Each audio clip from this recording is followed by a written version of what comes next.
Okay, do you want to test sharing your screen, Brianna?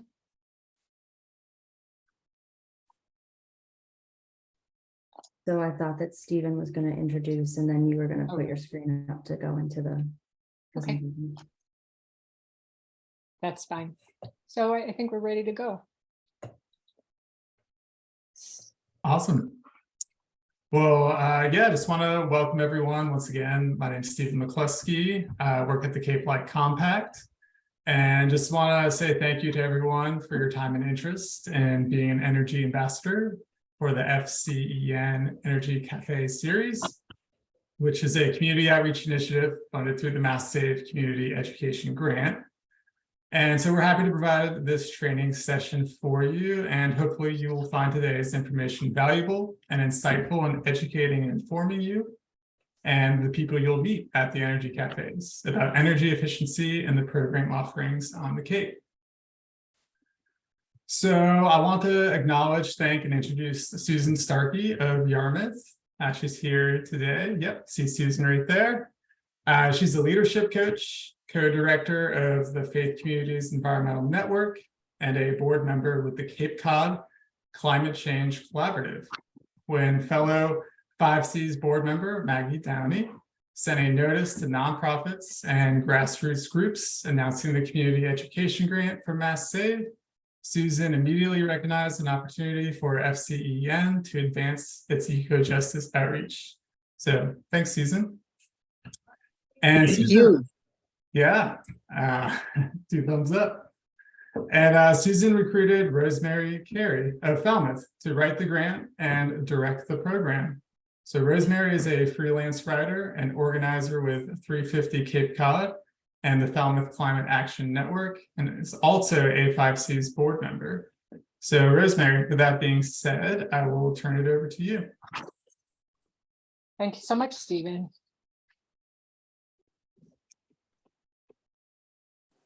Okay.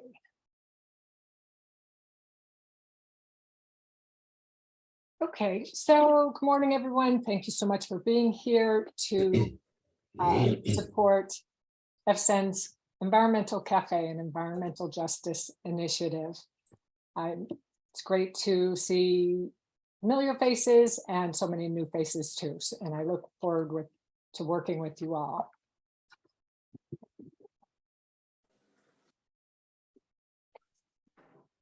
Okay, so I wanted to talk for 5-10 minutes before Brianna and Stephen give their presentation, just to make sure everyone has context before we receive that presentation, so you know you can be on the lookout for the kinds of pieces of information that you may be asked to use as an energy ambassador.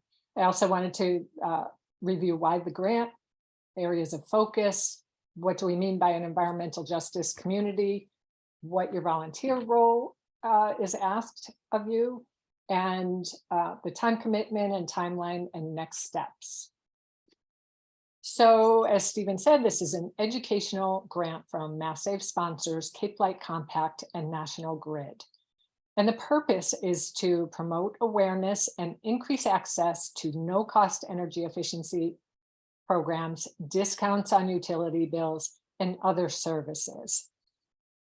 FCEN applied for the educational grant from Mass Save because it aligned with their organization's long-term commitment and desire to promote environmental justice on Cape Cod. The services that we'll be discussing today have been widely adopted by many homeowners across the state, but for a variety of reasons, are not reaching households within environmental justice communities. The effect is that the wealthier among us are taking advantage of services that save them money and make them more comfortable, while those who may not have easy access to the information fall further behind. So our program is designed to focus on environmental justice communities in Falmouth and Barnstable, and a list and a detailed map of these communities is available on the mass.gov website. But by EJ community, mass.gov, the state defines it as by income. So communities where an annual median household income is less than 65% of the statewide annual median income. And for example, in Massachusetts, a household of two, that annual income would be around $55,000. We can talk more about that later. The other definition or characterization of an EJ community is minorities make up 40% or more of the population in that community. And finally, language barriers. 25% or more of households identify as speaking English less than very well. And on Cape Cod, the two predominant characteristics are income eligibility and minority. But in the faith community, we will be focusing very much on households that identify speaking English as less than very well. So who's eligible for these services? Anyone, whether you rent or own your home, and who has an Eversource electric bill. The services available start with a no-cost home energy incentive and assessment, and that may be followed by weatherization services, either 100% paid or 75% paid, depending on household income. And Brianna and Stephen will talk about that further. And based on household income, folks may be eligible for discounts on utility bills, fuel assistance, and financing for heating upgrades, repairs, and possibly even help with bills and utility bills in arrear, heating bills. So as energy ambassadors, we are asking people in faith congregations and also in any community that aligns with these goals is to become trusted messengers, to bring the information to people, to neighbors in their community. And that starts with getting trained by Cape Light Compact, why we're here today. We're asking you to host 2 or more turnkey energy cafe tables, primarily after services, religious services, or it could be at another venue that you deem as the right place to meet people in EJ communities where they are. So that cafe would consist of a table with a tablecloth that we would provide with the Energy Cafe logo, refreshments, literature, sign-up sheet, and other forms. In some cases, we will have translated, well, in all cases, we'll have translated forms available in Portuguese and Spanish. We're asking you to host private conversations with parishioners who may qualify, always going through the minister. This because income and receipt of social services, a very private event. The best way to reach some people in congregations will be having private conversations with the minister, and we are supportive of that. And then finally, Mass Save and Cape Light Compact, National Grid want information. They want to know what we've learned in engaging with people in our community. So we'll have a form where you report on your cafe event, how many people reached, how many people signed up, and for the free energy assessment, no cost energy assessment. And that's it. So for time commitment, we're asking for about 3 hours of training. 2 of that or so is today. And with another hour reading the literature, the Cape Light Compact website pages that apply, and you know, preparing by reading the toolkit that I will send. The tabling events, 2 hours per event should cover setup, breakdown, and a solid hour, maybe an hour and a half at each tabling event. And that could be scheduled anytime over the next 6 months. There's no financial outlay required of ambassadors to purchase coffee and cake and refreshments. That all has been budgeted in the grant. We're offering an honorarium, a $25 supermarket gift card per event, per ambassador, oops, 1D, and a $25 gift card for those who sign up.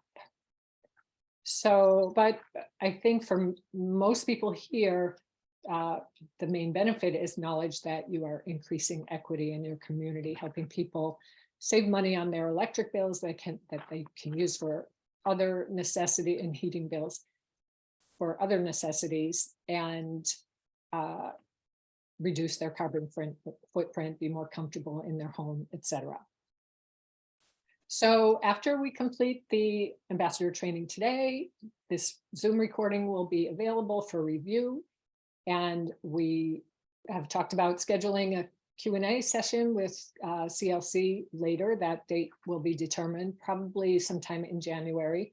We'll have time for questions after today's presentations. Schedule your cafes. I'll send out a follow-up email after this with a form where you can suggest dates and places where you would like to schedule your cafe. And we'll continue our outreach with the EJ community. And the time frame is December. It's not on my screen, sorry, December 4th or 11th, the weekends of. We'd like to get started while the information is fresh before the holidays, but then move to 2023 for the majority of the events.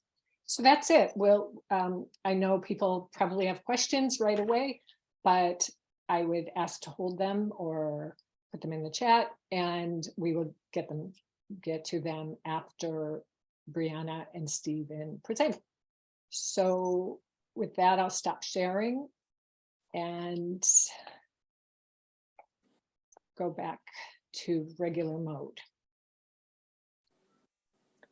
All right, awesome. Thank you, Rosemary. I'll go ahead and get us started and our presentation and share my screen. All right, can everyone see that? The Mass Save Community Education Grant orientation slide? Yes. Awesome. All right, so just kind of zoom in back out for a little bit, paint the broader picture, and then we'll go into some of the program offerings and things that you as energy ambassadors will be helping promote through the Energy Cafe series. So big picture, what is the Mass Save Community Education Grant? It essentially aims to bring energy efficiency education programs to environmental justice communities, so Barnstable and Falmouth, through initiatives like the Energy Cafe series. All right. So a little bit about Mass Save. You've heard Cape Light Compact, National Grid, Mass Save. So how is everything kind of connected here? So Mass Save is an entity which is comprised and made up of the electric and natural gas utilities and energy efficiency service providers throughout the state of Massachusetts. And so on the Cape, the two program administrators for energy efficiency programs are the Cape Light Compact and National Grid. So the Cape Light Compact serves residential customers who heat their homes with electric resistance, oil, or propane. And National Grid serves residential customers who heat their homes with natural gas. Okay. All right, so big picture grant overview. So the purpose, and Rosemary touched on this as well, serve to increase access and promotion to energy efficiency education. All right, so we want to get the word out about how people can become more energy efficient at their home or for their small business. And so the goal is to create a heightened awareness around energy efficiency literacy and program engagement initiatives in the areas of education, marketing, campaigns, and outreach, i.e. the Energy Cafe series. And Susan or Rosemary, correct me if I'm wrong, but one of the overarching goals of the Energy Cafe series is to sign up 100 residents for a home energy assessment. Thumbs up from Rosemary, awesome.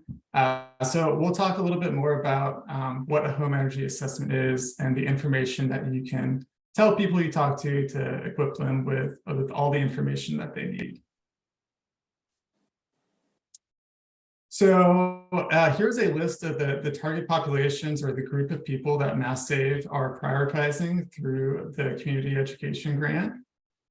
And so I would imagine that after facilitating some energy cafe events, you'll start to identify which of these populations are commonly represented, develop additional methods and strategies to continue to engage these populations, as well as try new strategies to bring in other populations as well. But here's the list of the target populations that we're trying to reach. So energy efficiency in general, an overview. So to talk about energy efficiency, we first got to establish a baseline of what it is. So how do we define it? Very simple and effective definition. Energy efficiency is the use of less energy to perform the same task or produce the same result. So a simple example is an incandescent versus an LED light bulb. They perform the same task, but the LED light bulb uses way less energy, comparatively speaking. So where are there energy efficiency opportunities in a home? Number one, inadequate insulation. So in your attic, if you have inadequate insulation, it can cause heated or cooled air to leave a home more rapidly compared to a properly insulated home. So your HVAC systems are running longer, working harder to achieve the same results of a properly insulated home. So having good insulation is key. Number two is leaky ducts. So with leaky air ducts, not all of the cooled or heated air is reaching the proper destination within your house. So whether it's living room or bedroom, but rather that heated or cooled air is being lost along the way. And also leaky ducts can suck in dust and dirt, but then get blown through the events. So it's also a health and safety concern as well. So making sure we patch up leaky ducts. Inefficient cooling. In this example, it shows a window unit. So traditionally, these units can use a lot of electricity and take a longer time to cool a space compared to central air or a heat pump mini split system. Incandescent light bulbs, inefficient appliances, traditional storage tank water heater. Water is sitting in that tank all day being heated even when you are not using that hot water. So there are more efficient water tanks out there, hot water tanks. And then number 7, inefficient furnaces. So there are some furnace types that can only convert 80% of energy from gas into heat.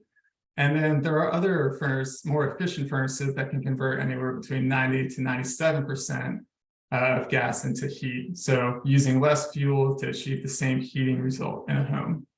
So a lot of different areas within a home to improve energy efficiency. So benefits of energy efficiency. One that I think will resonate with a lot of people is energy savings. So save money on energy bills by making the proper weatherization and HVAC upgrades that we kind of just went over. There's environmental benefits. So energy efficiency is one of the easiest and most cost-effective ways to combat climate change, and a vital component in achieving net zero emissions of carbon dioxide through decarbonization.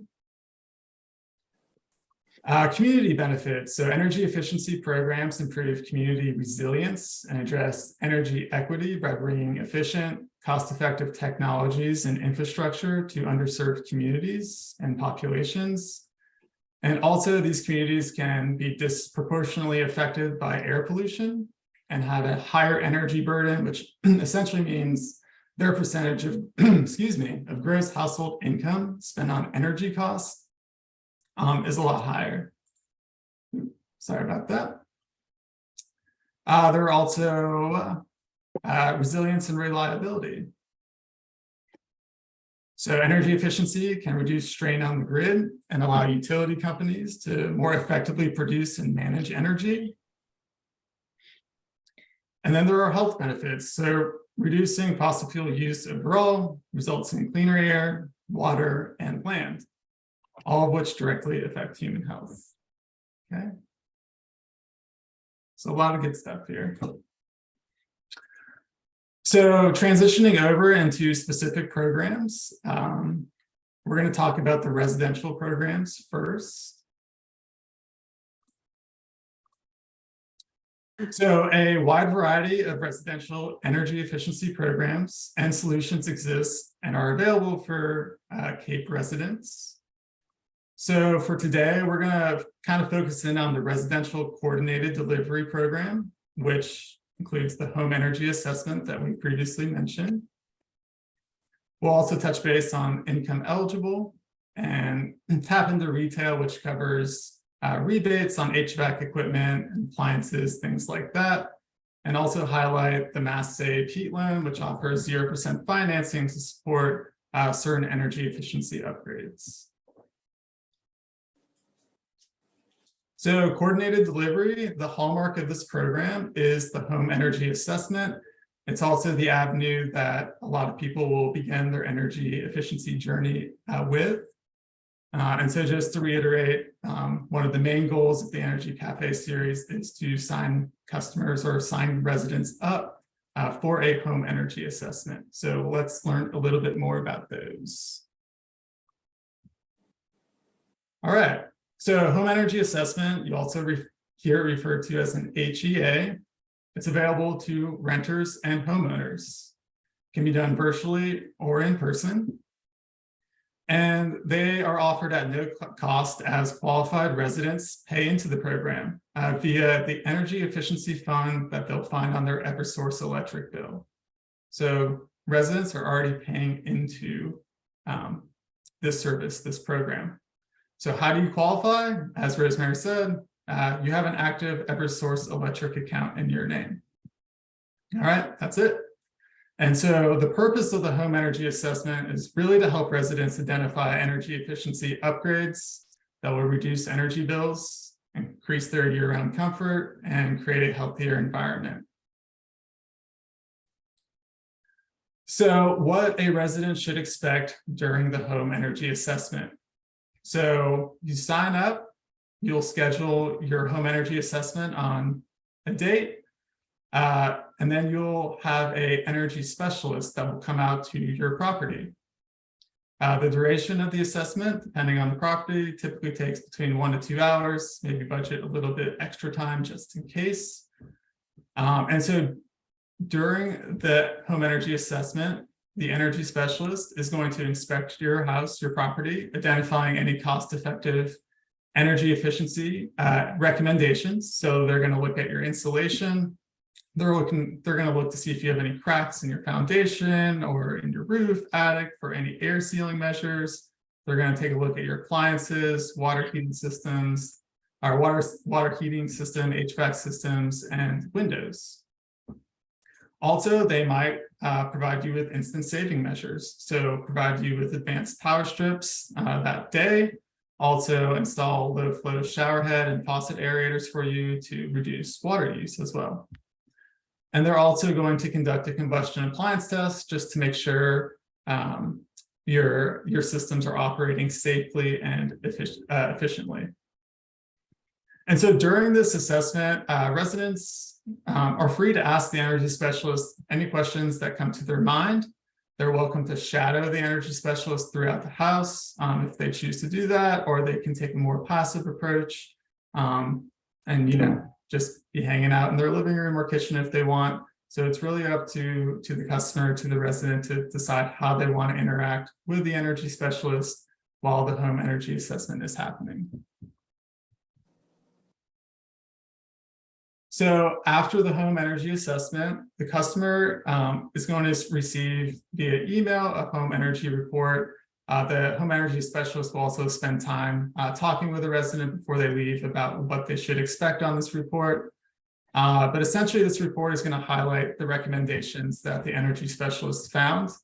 So really that's going to be related to insulation and air sealing, any HVAC system upgrades, and appliance upgrades. This will also be accompanied with information about incentives related to any of the three listed here, rebates, and how to finance that. So going back to that Mass Save heat loan. So they'll provide information on all three of those as well. And so with the rebates and incentives, right, the whole idea is that this equipment and insulation, whatever the homeowner or renter decides to pursue, can be installed at a low cost. So let's talk a little bit about some of the current incentives that are offered through the Mass Save program. So regardless of homeowner, renter, income level, everyone, all the air sealing work is no cost. Certain populations will receive 100% off approved insulation, so rental units.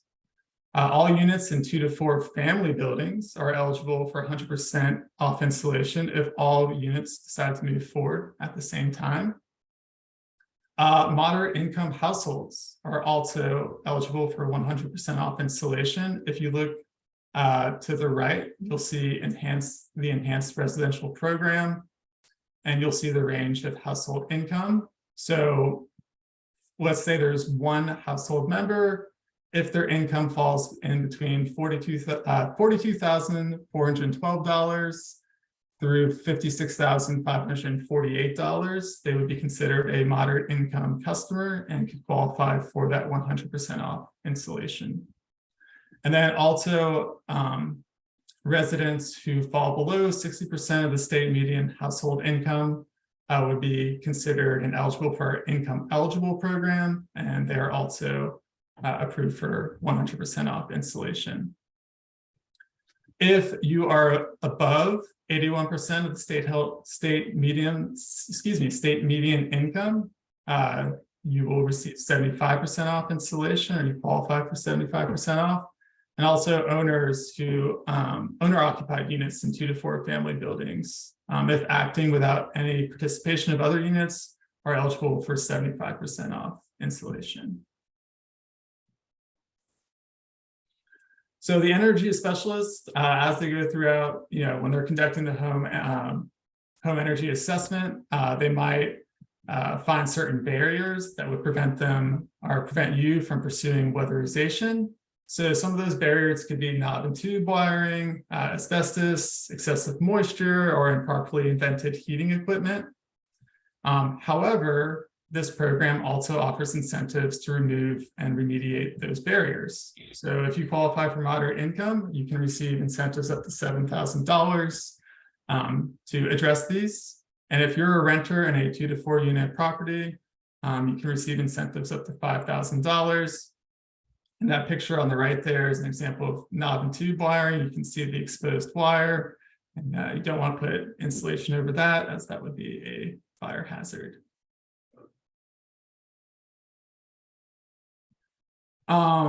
So rebates, there's rebates on a lot of different things. This slide highlights some of those. So heating and cooling, there's a big push for heat pumps. So you can see rebates here on the air source and ground source heat pumps. Also noting that third bullet point under heating and cooling, there is enhanced rebates for moderate income as well. You can get, there's rebates for Energy Star certified products. You see the list right there. Also recycling refrigerators or dehumidifiers. There's also rebates on hot water storage tanks, lawn equipment, electric lawn equipment. So there's a whole list that you can access through the program administrator's websites, the National Grid's website, Cape Light Compact's website, or the Mass Save website to look at all of these different rebates. All right. So that brings me to the Mass Save 0% heat loan. So this is an awesome way that Cape residents can finance energy efficiency upgrades. And so how does someone qualify? They need to be the home or property owner of a 1 to 4 unit building. to apply and have also completed a home energy assessment. So a qualified person can receive up to $50,000 with terms up to 7 years, and $25,000. So just to clarify that, so up to $25,000 can be used for the installation of insulation, combustion heating equipment, and some of the bullets that you see on the slide. And then an additional $25,000 can be used specifically for air source or ground sourced heat pumps. All right, and so I also think it's definitely important to note that customers who decide to use the heat loan are still eligible to apply for the rebates as well. All right, so just for example, let's say a customer is pursuing a heat pump, they finance it with the heat loan, they're also still eligible to then apply for the rebate on the heat loan. Or excuse me, on the heat pump. All right, so I just to touch on this again, let's say you're at Energy Cafe, seems like someone is interested, but maybe they don't put their name or number down on the sign-up sheet. Just remember that this is the dichotomy of the energy efficiency program administrators and who they serve on the Cape. So once again, the Cape Light Compact is the energy efficiency program administrator for customers who heat their home with electric resistance, oil, or propane. So customers can reach GLC directly by calling that number, 1-800-797-6699. Visit our website at capelightcompact.org or sending us an email at info@capelightcompact.org. And National Grid is the energy efficiency program administrator for customers who heat with natural gas. And that 1-866-527-7283 number is the number you can reach to get a home energy assessment scheduled with National Grid. So that brings us to our income eligible programs. And with that being said, thank you for listening. I'm going to turn it over to Brianna. Hi, thank you, everyone. So we're going to touch upon the income eligible program now, and then we'll follow up on the small business, and that will wrap the presentation. We will have plenty of time for questions and answers after that, so we can get into all of your questions. So to discuss the income eligible programs a little bit, whether you rent or own, if you have an electric account in your name, you can sign up for an energy assessment. Additionally, we work with many multifamily sites, whether they're housing authorities or, POA, for example, in getting customers who are in those multifamily properties served as well.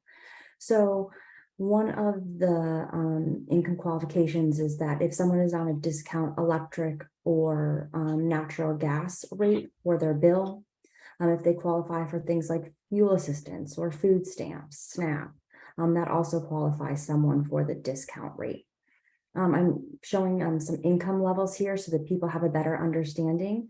So for a one-person household, the 60% threshold would be someone whose annual gross income is $42,411 or under. This would qualify someone for the income eligible program offerings, and strongly encourage customers who are not already on fuel assistance to apply for fuel assistance, make sure they're on the discount electric and natural gas rates as well. Next slide, Stephen. A little bit of what the income eligible program offers are similar to our market rate program. We do home energy assessments through this program through our local agencies. For the Cape and Vineyard Area Housing Assistance Corporation is the vendor who would be coming out to serve income eligible customers. That would be the case for whether you heat with electric, oil, propane, or natural gas. Income eligible customers would receive insulation and air sealing, also known as weatherization, at no cost to the customer. We also do HVAC, heating and cooling, repairs and heating system replacements, and this also includes heat pumps. Those would be determined based upon the eligibility of the customer's existing system. If it is inefficient, we can make the upgrade, and heat pumps are something that are looked at in the programs to help people move off of, for example, oil or propane, and we could offer heat pumps in those scenarios as well for a customer. We also look at appliances and are able to replace appliances at no cost to a customer if they are inefficient. So if a customer has a refrigerator, it's metered inefficient, we replace that at no cost for that customer.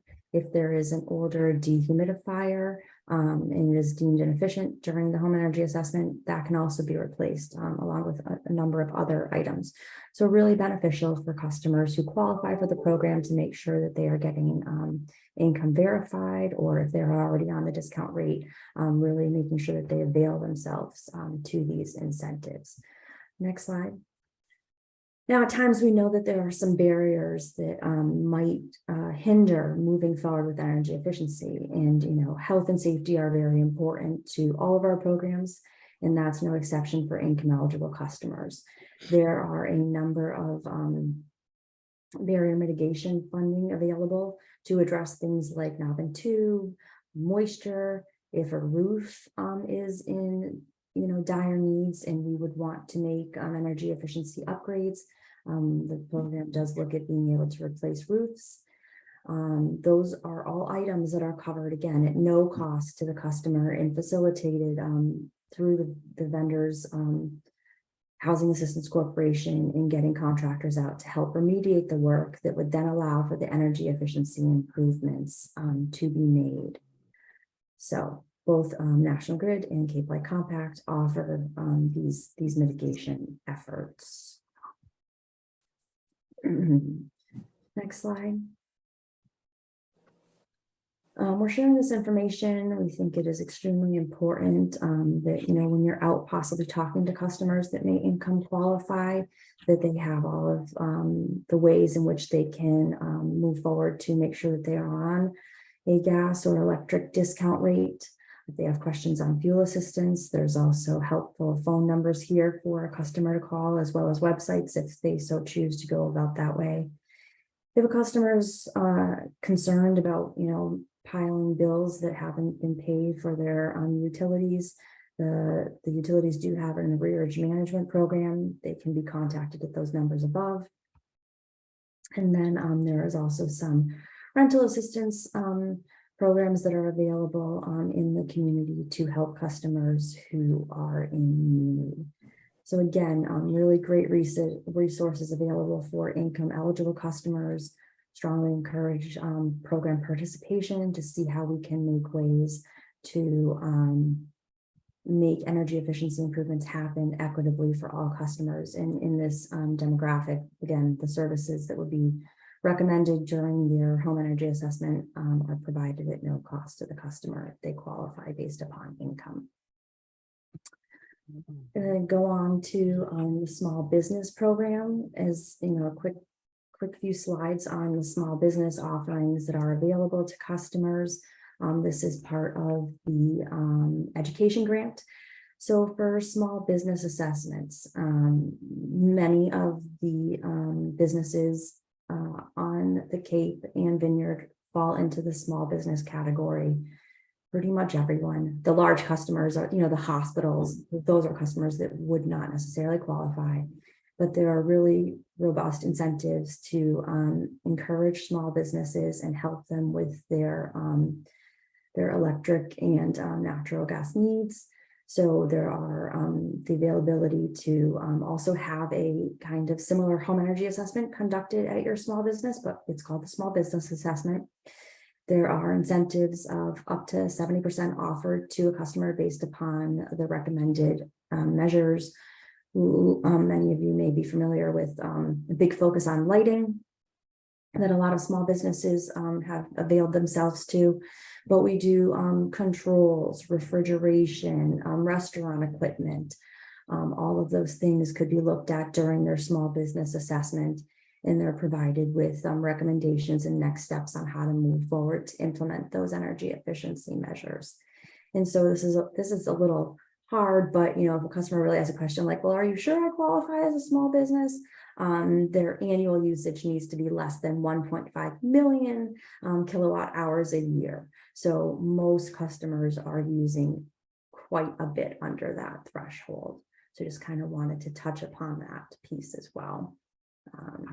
Assessment a little bit on the next slide, and then like post-assessment are also offerings that we work with the small business customer on. We talked a little bit about what is happening with the energy assessment, providing the recommendations to the customer, letting them know what incentives are available. But also after the assessment, we want to make sure that the work was done, and we can go out and do some post inspections to make sure that as the recommendations were installed, that they are meeting the reduction in electric or natural gas usage. So that's a little bit about the energy assessment process. We also know that some customers have contractors that they work directly with on their site, and that they would wish to maintain those relationships with. There is an option for a customer to utilize their own contractor instead of using a vendor that would be provided by the compact. And there are ways in which the customer can work with their contractor. So primarily there is applications available for lighting and controls, refrigeration, motors and drives, depending upon the type of business that it is. So the customer working with their contractor can talk about energy efficiency improvements that they might want to have occur. Their contractor has the ability to download the paperwork, complete it on behalf of, of the customer, and coordinate with the compact or national grid on getting pre and post inspections occurring for the project. And then the project would be reviewed, and once the post inspections have happened on that kind of self-guided working with a contractor that a customer wishes, incentives then are paid out based upon the work that was done. And then of course there are some instant incentives that are available for small business customers. These are kind of midstream offerings where the equipment might be purchased from a distributor, and the incentive is immediately applied for that equipment. As in the case of some commercial equipment and some of the HVAC equipment, we deal with that at the distributor level.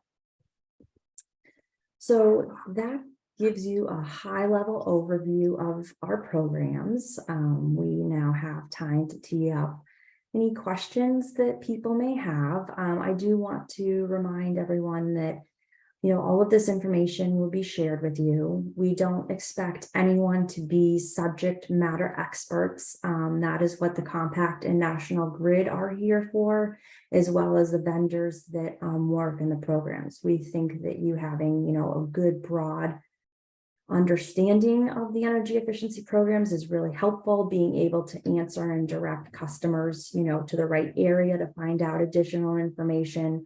But the biggest piece of this education grant is really using the ambassadors to talk about the energy efficiency programs and give your own experiences. How many of you have had a home energy assessment?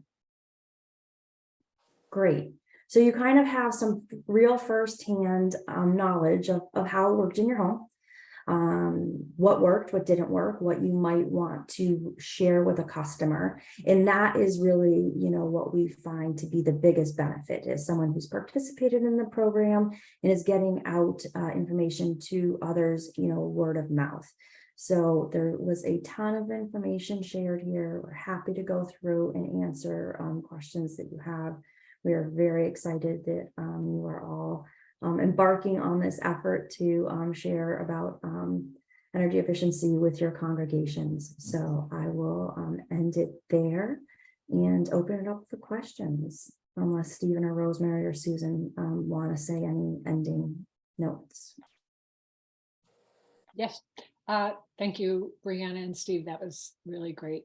And I'm glad you said, Brianna, that ambassadors will not be expected to be subject matter experts, because this is a lot of information, but just to start conversations and be able to direct people, first of all, for the home energy assessment, which would meet the program's goals, but also open up a world of all these other services that may be available to folks. So one question that came up, and I know we've talked about it before, but it may be on other people's mind, is once you've had this conversation and build trust and rapport with people, what is the role after that? And we talked about sign people up, give the information to Cape Light Compact or National Grid for follow-up, and then they will be followed up in the future by Cape Light Compact. So what, if anything, do ambassadors need to know about their role after that? Nancy, I see your hands up. Yeah, except I was kind of at the beginning, Rosemary, and not the end, as far as after the ambassadors talk with a potential customer, and that is holding the energy cafes at the churches, or I'm assuming other places where potential customers can be found. Where are the customers actually? Where are these people actually coming from? As far as, is there an outreach? Is there an outreach program or anything planned for outreach, or are the ambassadors responsible for actually finding the potential customers? Rosemary, I'll defer to you as to how you and Yes, Susan structured it. Sure, definitely there is outreach planned. It will start in the faith congregations with newsletter announcements, or possibly an ad that we can create to your congregation's specifications. We'll be doing publicity and announcements on social media, like Facebook announcements in Patch, and press, getting the word out there, directing people to their faith congregations or other venues. Mostly we want to get the word out that this information and these services are available. That's like a primary goal of Mass Save, to increase energy efficiency education. But directing people to the event will be mostly through the faith congregation's newsletter, or say we start at working at service centers or something like that, through their means of communication. All right, and the hope is to hold some energy cafes sometime in December prior to the holidays. Yes. I'm from Dennis Union, so I know that my church isn't involved in the specified areas. But would I then work in partnership with one of the ambassadors who is from either Falmouth or Barnstable, and then we would schedule an energy cafe at the church and just hope that somebody's going to show up, or based on the past outreach? Is that what that actually looks like? Yes, and we did sort of a test run at the ideal scenario at St. Mary's of Barnstable, and they had a faith community fair. So there were multiple tables about different ways to get involved. To maybe Russ can speak to that, but that brought people there. There was foot traffic, And so we were able to have conversations, and people came over for a piece of cake and to find out what we were doing. So that's a really good way that we should start thinking as ambassadors, like link in with something that's already scheduled. Yeah. Christmas fairs may be Yeah. Yeah. maybe an option for actually putting up a table there if a congregation is open to that. So we will have some way of communicating with other ambassadors as far as trying to volunteer with each other. That's probably, I Yeah, don't know.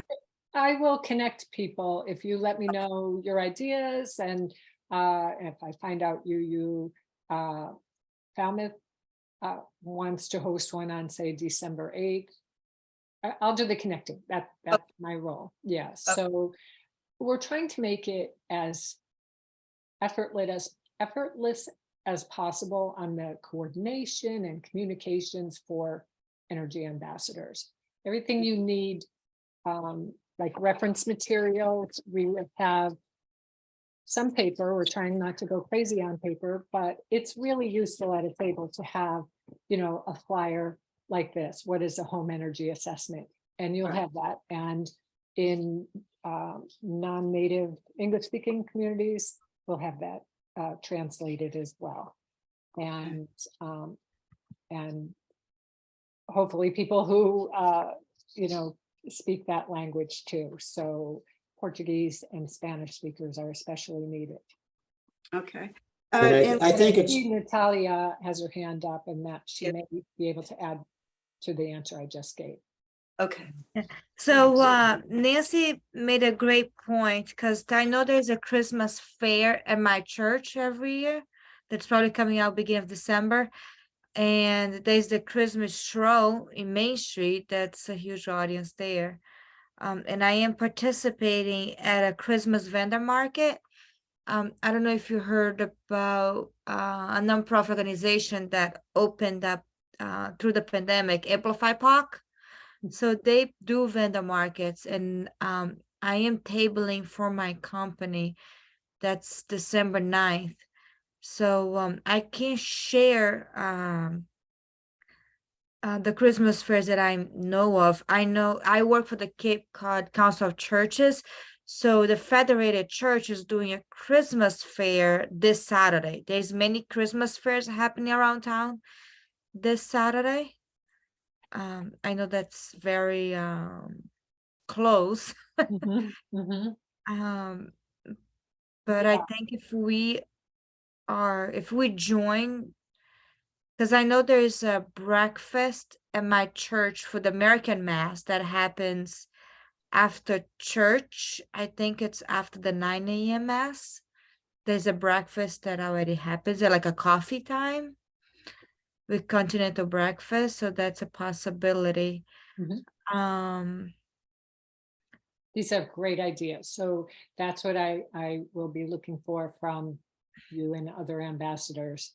Where do you think that either you personally or energy cafes should be connecting? So I appreciate that information and welcome that from everyone. And then we will work out a schedule. Russ has his hand up. yeah, I think we also need to add, there's been a lot of conversation about doing this next month, but the program goes through April. So if you're already booked into your schedule for pre-Christmas, yeah, January, February, March, April, think over the long term. Exactly, Russ. Yeah, the December events, that timeline is a reach, but we wanted to, build on the momentum that has already been, begun here.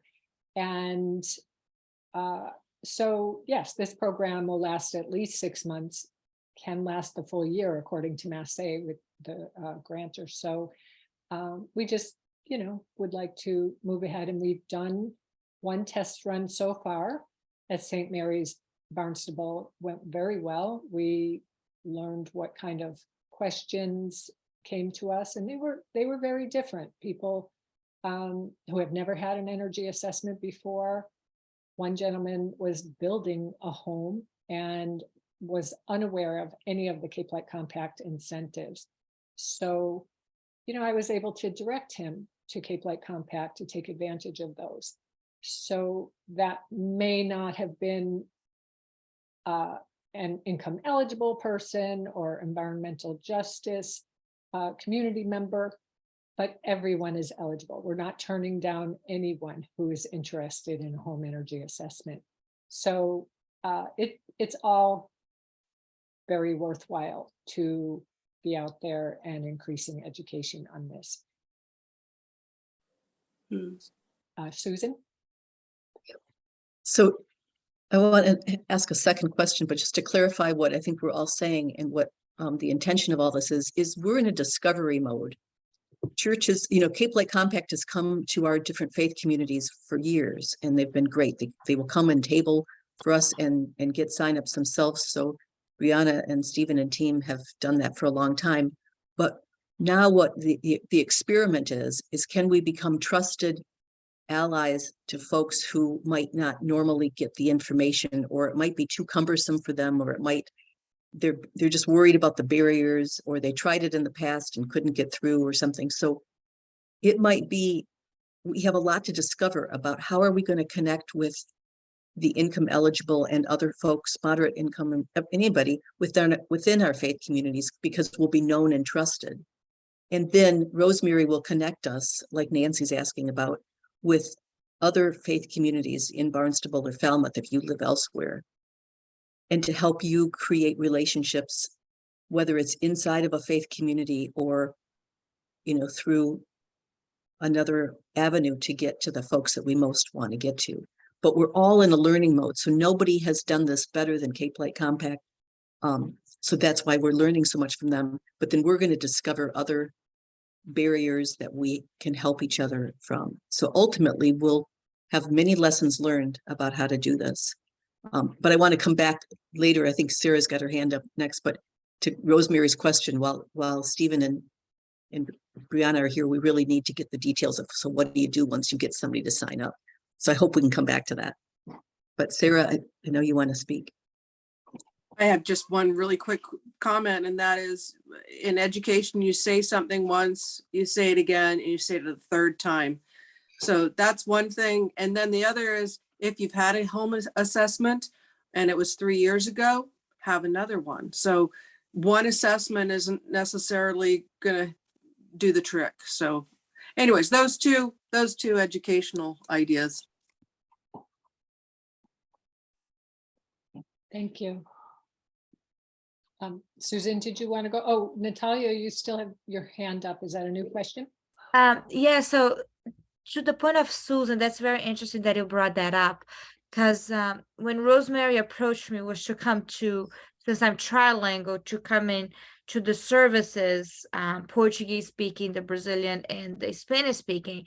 So the language barrier, if I'm giving them this information, the next step is to them to call Mass Save and schedule. If there's the language barrier there, am I assisting them to make that call and schedule for them to go in?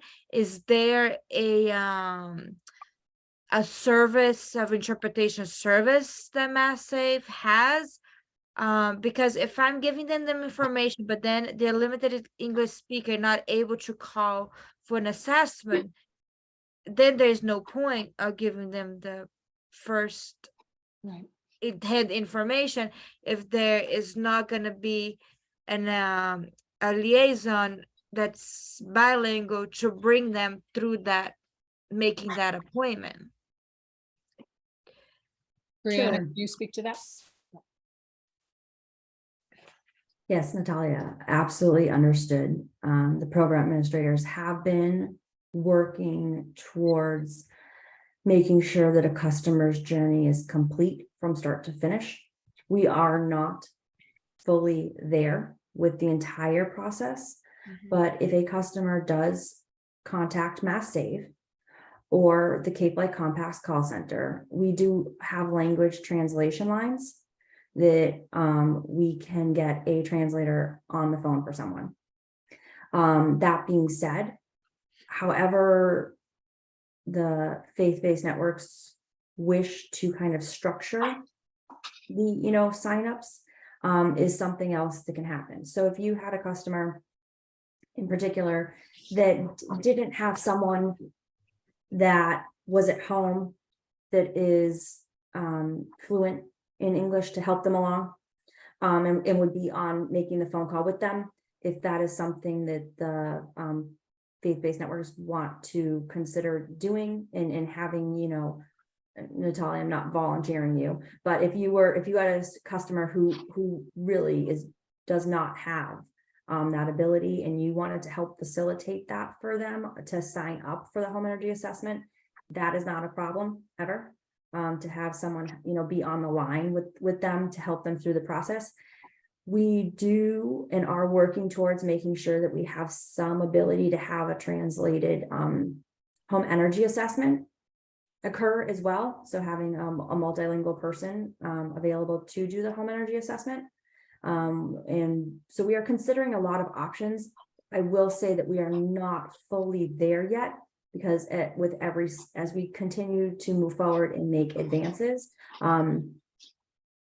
we are struggling with finding someone to join in at the home, necessarily to go along on energy assessments, but specialists do have some technologies that they are working with for translation services to help that process along.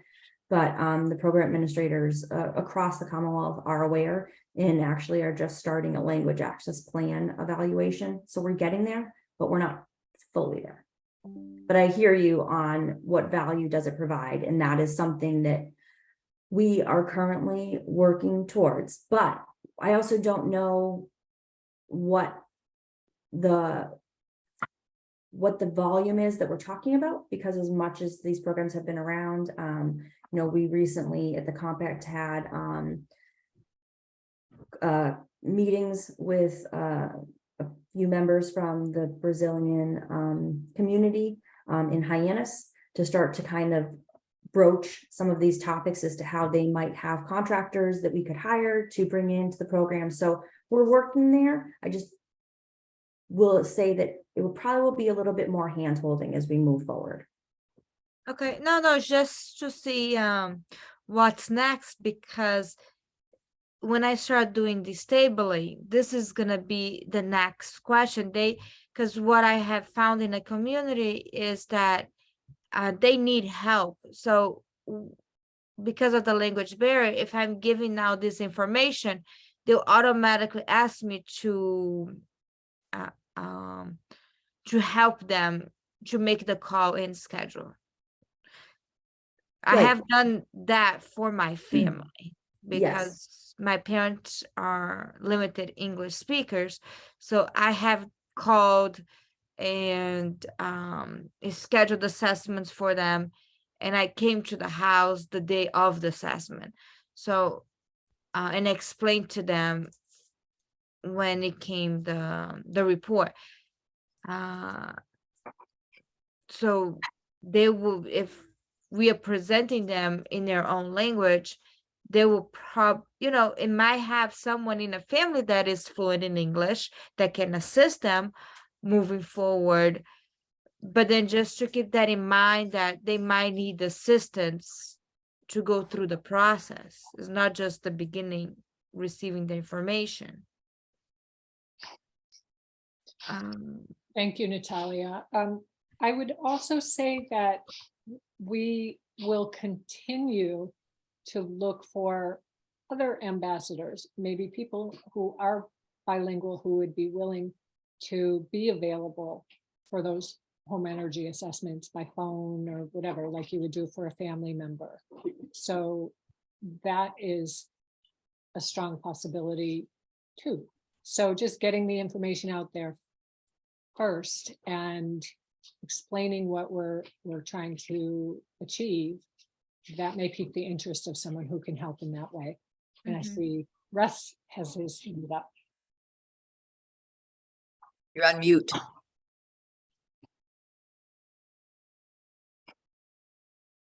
It's not responding when I press the There you space are. bar. There we go.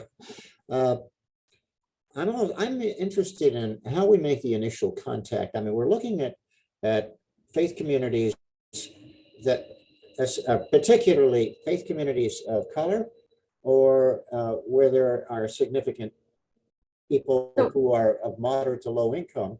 The one that immediately came to my mind, since I live near Hyannis, is a congregation like Zion Union Church in Hyannis.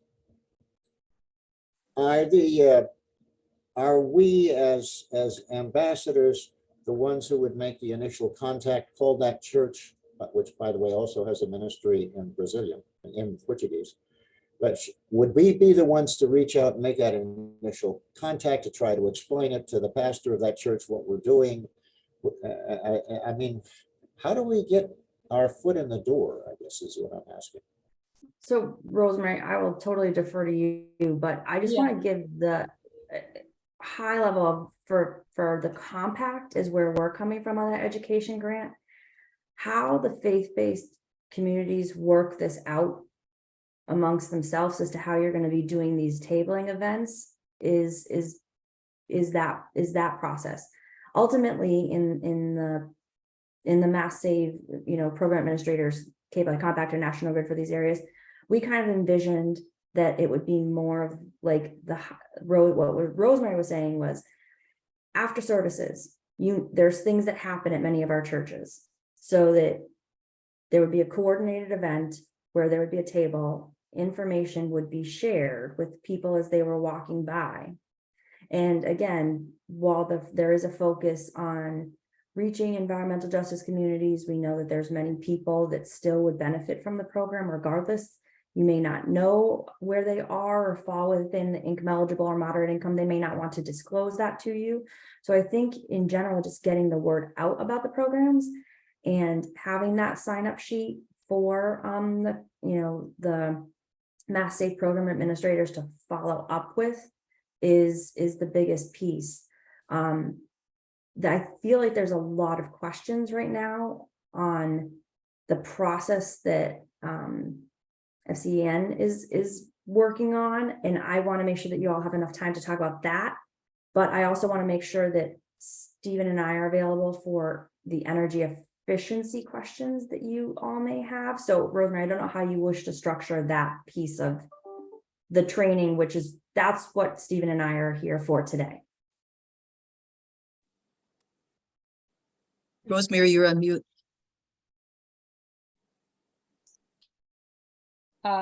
Thank you, Brianna. Yes. Yeah, it is a process. We are to answer Russ's question. I do believe we sent an email invitation at least once to Zion Union Church, and we'll continue, to reach out to all the congregations, but wanted to get started with, holding these events, getting familiar, learning, and then continuing to build on the program. And we have a lot of time for that. Does that help? Yeah, so we, definitely want to take advantage of Brianna and Stephen's time here on the energy efficiency questions. I would just assure everyone and reassure that no one needs to be a subject matter expert, and there will be printed resources and plenty of material online for us to answer questions. Susan? I think you're muted, Susan. How about senior centers and, sites where, I know in Barnstable, I don't know, because of COVID, it might not have come back, but they used to have a lunch on one day a week. And I would think that, you could certainly, that would be a place where you could at least go and set up a table. It might not, nobody might come, but I would think that people that came to a lunch at one of the senior centers or ask the senior center, if you could just host something and put it on their calendar, or they could tell you what meetings would be best to ask, what other people at the senior center would be best to get in touch with and say. But I just think that that that would certainly be one place where we might work out, or other organizations that might have people that would qualify. So anyway, just Susan, that's a Oh, Susan. wonderful idea. And just so you are aware, the compact regularly attends hosted events at the senior centers. I think for this effort, when the award was awarded to faith-based community networks, it was envisioned that it was going to be taking place at your churches because you have those direct relationships with your congregation and are viewed as trusted people to your congregations. We are at the Compact and National Grid, we are out at the fairs, at senior centers, at preschool events. We're doing those things. We really viewed this as a nice connection for the congregations with those relationships that you might that they might not be going to a home show or a garden show, right? Or they're going to pass by that table, but they may very well see Susan sitting at the table at their church and go, Susan, I haven't seen you. And then you're like, hey, let me tell you about this. So yes, but I love senior centers. And if you have one that you're actively involved with and would like the compact there, happy to coordinate on those.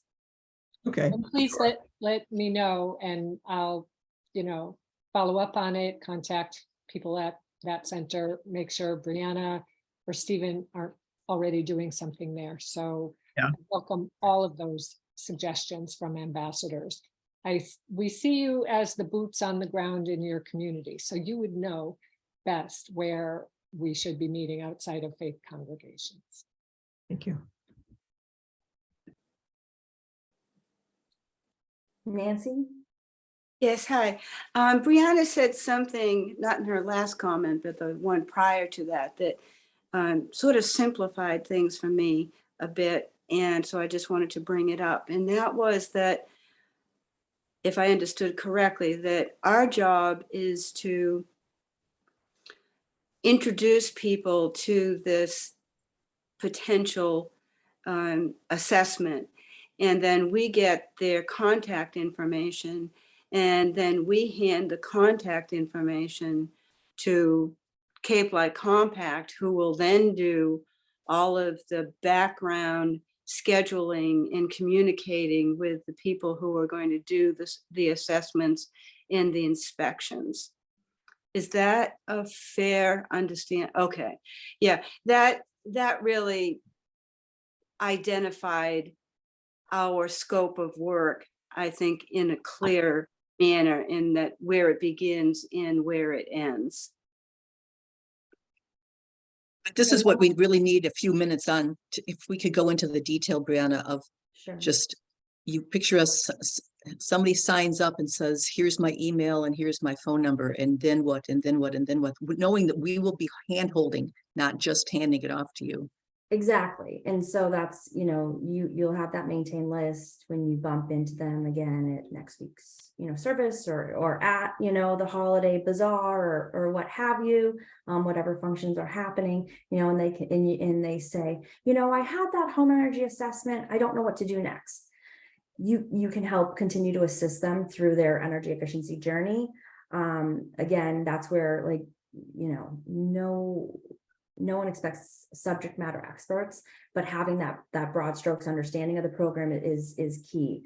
So the way that I think it was envisioned to some degree and was, a success from your trial run a few weeks ago is that there was a table at an event, information was shared, names were taken, and then it's a very high level form. It's kind of like a sign up sheet. If you've ever gone to like a home show and you're like, yes, I'd like follow up, and you write your name and your phone number or your name and your email, whatever.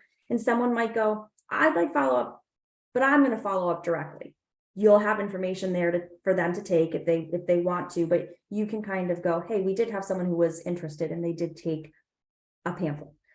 But then that if there is a true sign up that you have collected for or sign ups on your list, that information could be emailed to Rosemary or Susan so that they can then make sure that they have the master kind of compiling, and then they would send that information along to the Cape Light Compact. And then the Cape Light Compact can make sure that if it is truly a National Grid enrollment, it gets that appropriate area. If it is a Cape Light Compact, an electric, oil, propane customer, we can enroll them. Depending upon what information the customer gives, if they give their phone and their email, we can call. If they just give their phone, we will call. If they give their email, we will email. But all of that is happening. And then essentially, within, depending upon where they are in the program, if they are income eligible, 60% or under, or 61% and to Bill Gates, okay, we will get them into the market rate program. They would hear from one of our vendors, either Rise Engineering or Housing Assistance Corporation. Rise Engineering works for National Grid as well as a lead vendor in the market rate program. And then Housing Assistance Corporation works for National Grid and Cape Light Compact as well in the income eligible programs. They would hear from one of those vendors for either further clarification, maybe additional income paperwork if there was something that was needed, and scheduling would then happen. Then the energy assessments would take place, recommendations are being made, and a customer is moving forward with the work or not moving forward with the work. Again, we would hope that, if they're income eligible, moderate income with the generous incentives that are available, that they are moving forward with the work. Sometimes someone who might be above may or may not, but that's the general kind of process in what I see. So you're hosting an event, you have a sign-up sheet, you take that sign-up sheet, you get it to Rosemary in whatever fashion, whether you take a picture of it and email it, however we need to do it. It gets to Rosemary and then Rosemary gets it to the compact. That's the general process. Perfect, thank you. And back to Natalia's point about language assistance after the fact, we can put a field in the sign-up form for Cape Light Compact or National Grid to follow up, and we can say language assistance will be needed. That would be very helpful. Right. And Natalia, I mean, maybe you and I and Stephen and can also talk just in general on kind of like the language journey currently. Because we are working towards making sure that it is a complete, fully participatory journey for someone. And not that you get to the point where, okay, that's great. The intake was able to be done in the language that the person is comfortable speaking. Then they had the home energy assessment and there was able to be a translation service there. But right, it's a little bit stopping short that we don't have fully translated terms and conditions. There, like those pieces are still in process. So maybe we can have a conversation as to how to best move some of that forward, but we want to make sure that their journey through this is one that serves them fully, and we're trying, but we know that there is work that is needed. Okay, I just wanted to point it out because I mean, the same way that I have assisted my parents through it, it might be someone at the house, they're fluent in English, but we have to assess that might not be. Absolutely. And So that to comprehend the whole process.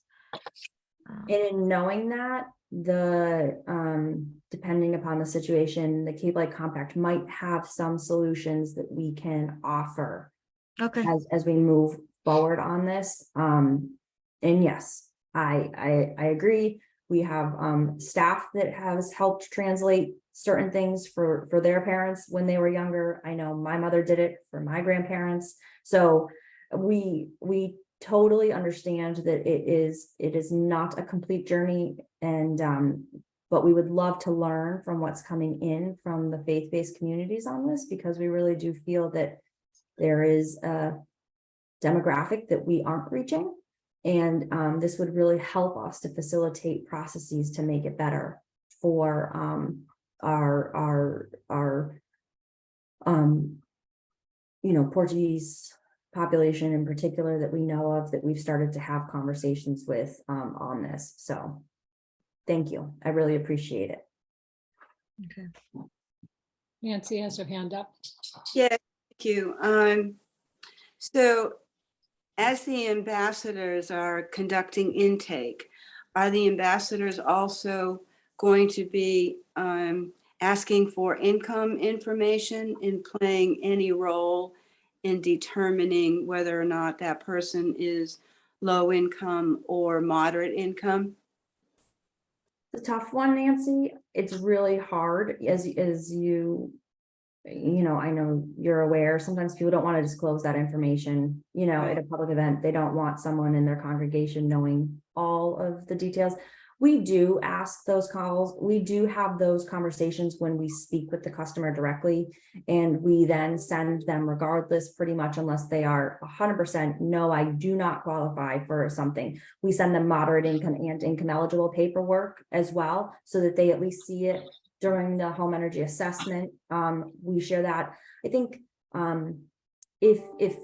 if you're having a conversation and someone discloses possibly that, they might have some constraints on getting the work done, you might be able to say, oh, you're here, here's this income eligible information. But I think to Rosemary's point, kind of at that table, you kind of have some stands with, like, we used to have, and it was in the presentation, like the income guidelines. If Right. you're within this range, if you're below this range, and what's available to you. Sometimes that visual there is very helpful for a customer. And then if they choose to disclose, there's like a little note section you could put, they told me receives fuel assistance. But if they're receiving, if we know they're on fuel, then we're going to see that discount rate when they call, and we'll make sure that they get there. But Rosemary and Susan, I know that was a big component of that, and I don't know where that's really going to shake out for you all. Thank you. One thing I can say to that is Rosemary and I met with Kristen Harper, our minister at Unitarian Church of Barnstable. And so because of the sensitivity of this, she is going to get trained through this. She wasn't able to join today, apparently, but her idea and plan is that she will reach out to the folks that she knows that are very likely to be eligible, and let them know about the program, and let them know that there's a couple of us in the congregation that are willing to help with the hand-holding piece of it for anyone who needs assistance. But she really cautions all of us to be very careful, especially with people of color, or anyone in the BIPOC community, because they could be really sensitive. It's like, oh, you see me and you assume I'm income eligible. Oh, yeah. And so we have to be really. Yeah. Yeah. Yeah. One Yeah. question that I just wonder if Brianna, because I put in the chat that it was adjusted gross income that was the eligibility, but you said no, it's income. But if I could share my screen for a second and have you tell us, like, where on here is if you can see this, which line does somebody look at on So there? it's usually it's 1. And then I know you said it doesn't account for certain things, but there are certain dividends in there. And this is where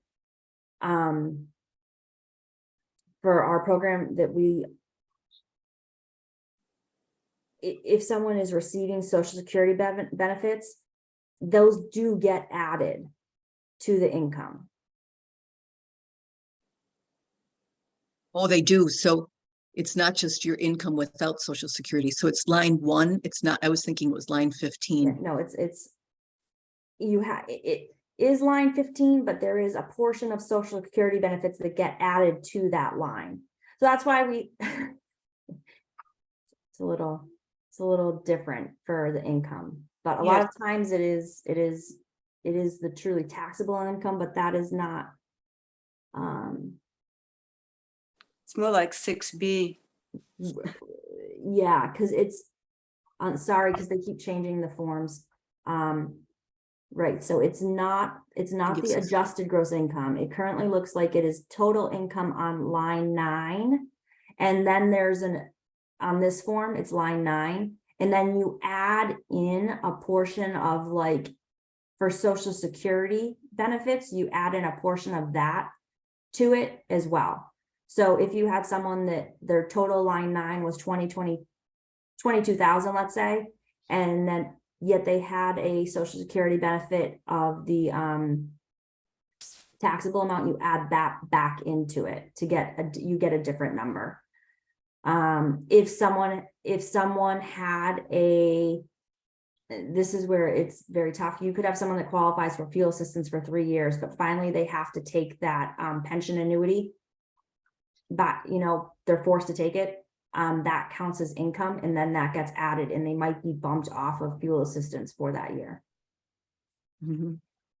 So is there anything that we can do to help people cut to the chase and not get as confused about this as I am? I was just trying to think of how, because in all honesty, most people know where they do fall when they're talking to you. At least when we get the phone calls and then we see the paperwork come through, but I can see about getting a clearer example for you as to what qualifies. But this is where going really down the rabbit hole of the income verification can be tough, because I really don't want, because what we do for income verification versus what fuel assistance does is very different, because fuel assistance does look at assets. There are certain things that they do consider. Trusts can be really tricky as well if the property is in a trust. That's the more reason for ambassadors to stay clear of income determination.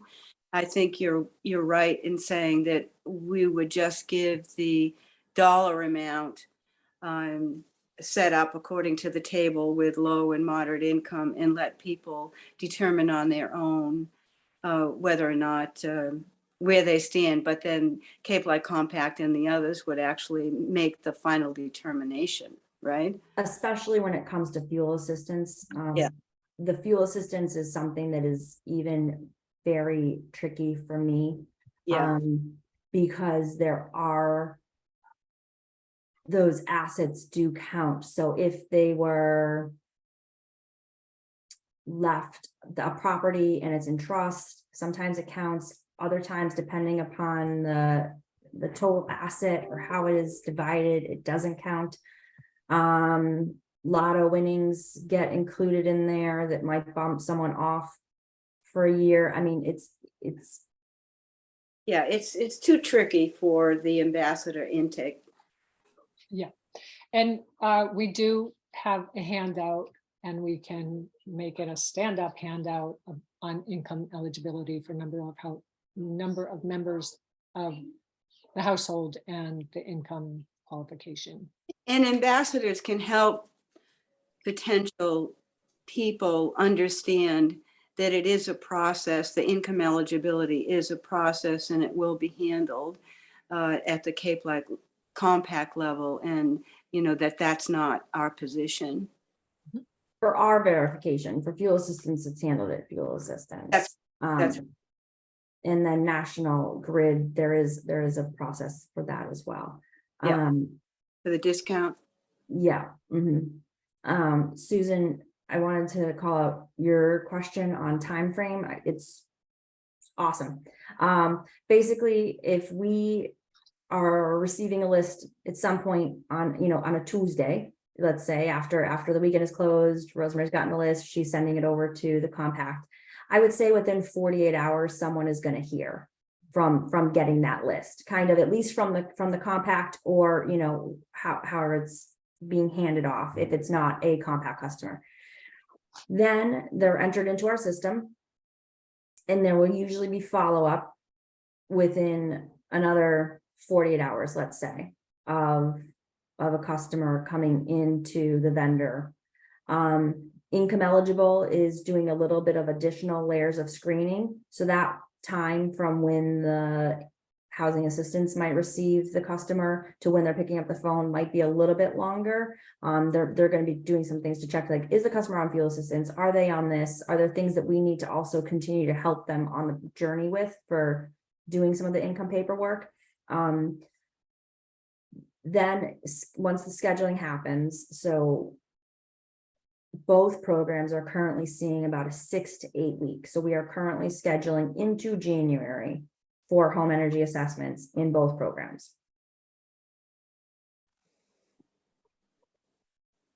And then the home energy assessment happens, and work could be occurring once, if a contract was entered into, about a month or so after a contract might be entered into, or depending upon, like, in the income eligible program, depending on the phase out of the amount of work that might be happening, because again, that might be a program where you have a customer that needs insulation in their attic but has a leaky roof. Well, we have to coordinate a roof inspection, a roof installation for them.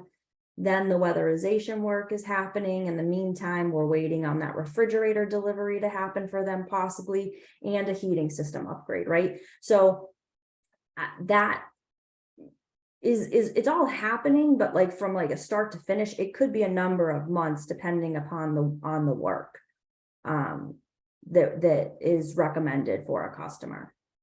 So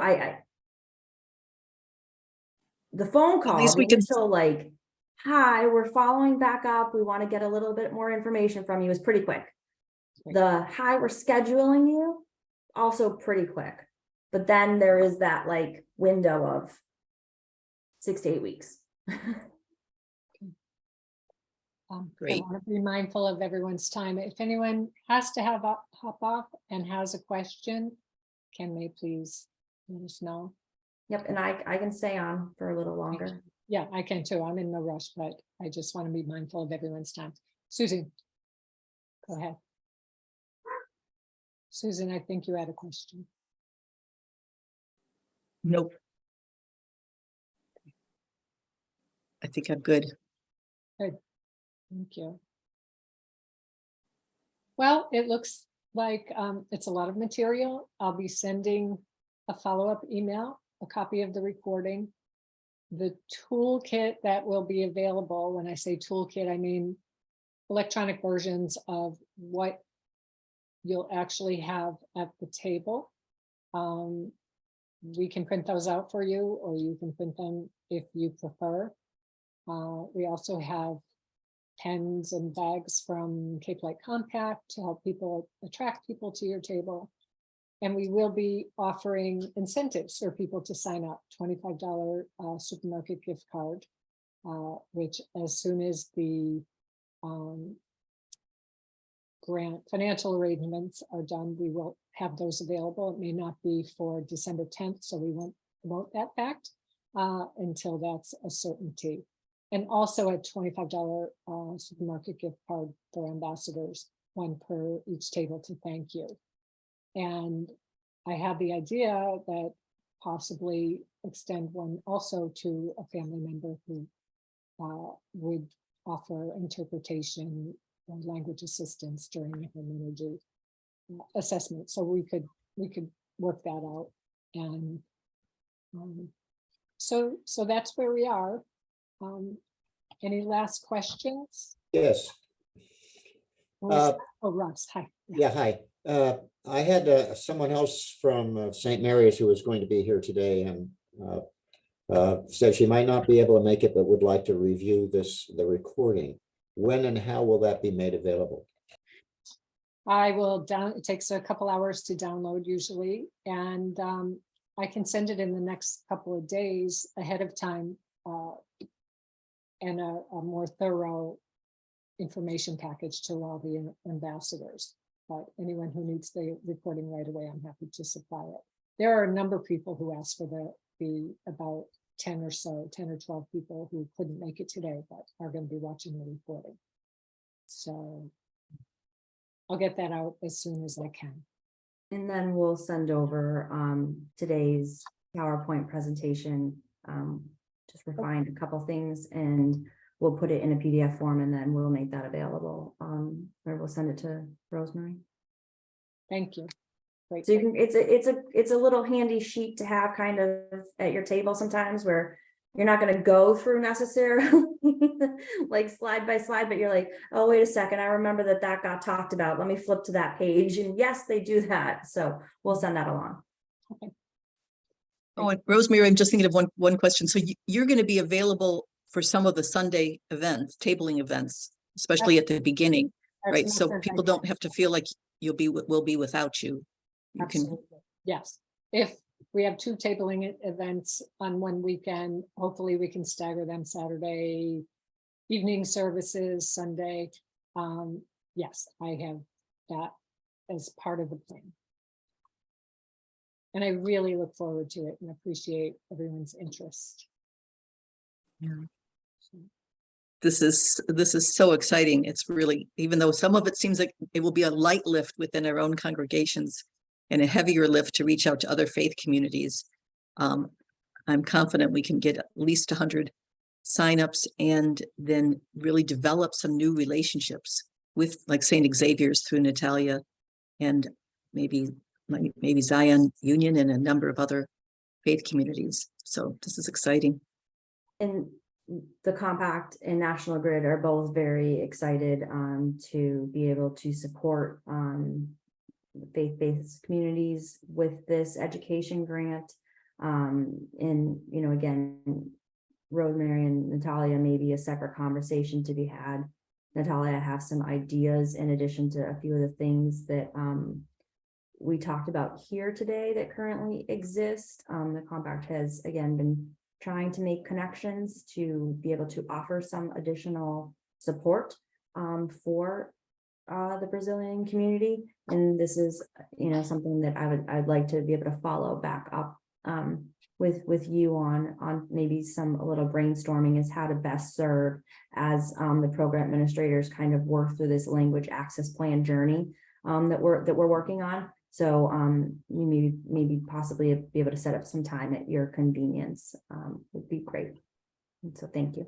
No, of course, yes. Let's we can meet and then discuss how can we access the non-English speaker community.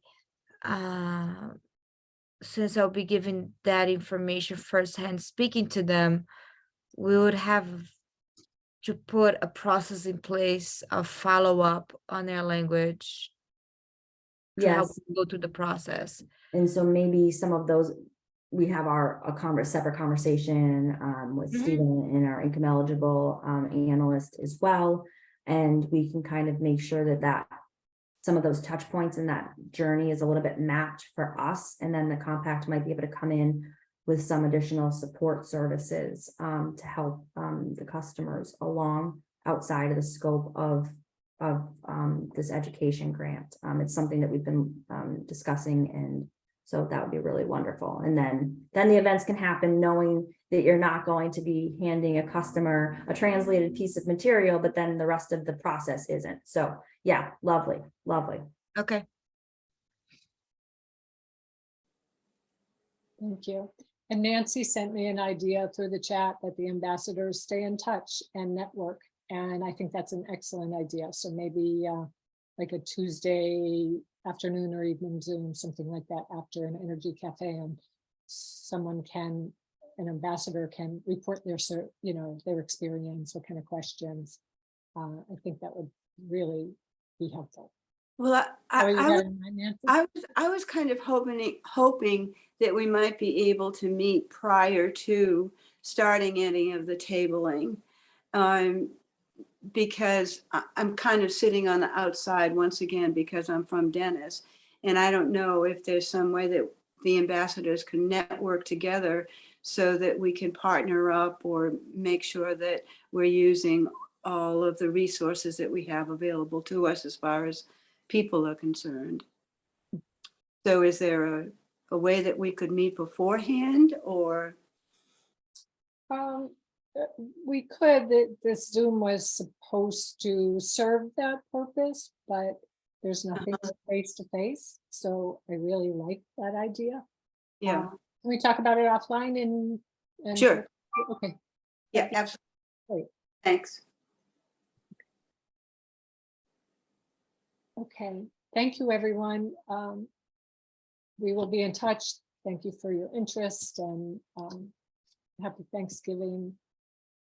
And, you know, Yeah. look forward to working with you all. All right. Thank you for all your work, everybody. Thank you Thank you for very that, much, everyone. Steve. Yeah, thank you all. Everyone for your great ideas. Okay. Thank you. Happy Thanksgiving to all. Yes, happy Keep in Thanksgiving. touch. Happy Thanksgiving. Bye. Bye. Bye. Bye.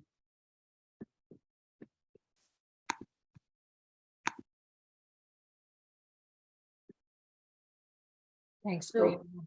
It was a success, Oh, really I good. think so. Yeah, yeah. Great questions and the Oh, language. just make sure you stop the recording. Okay.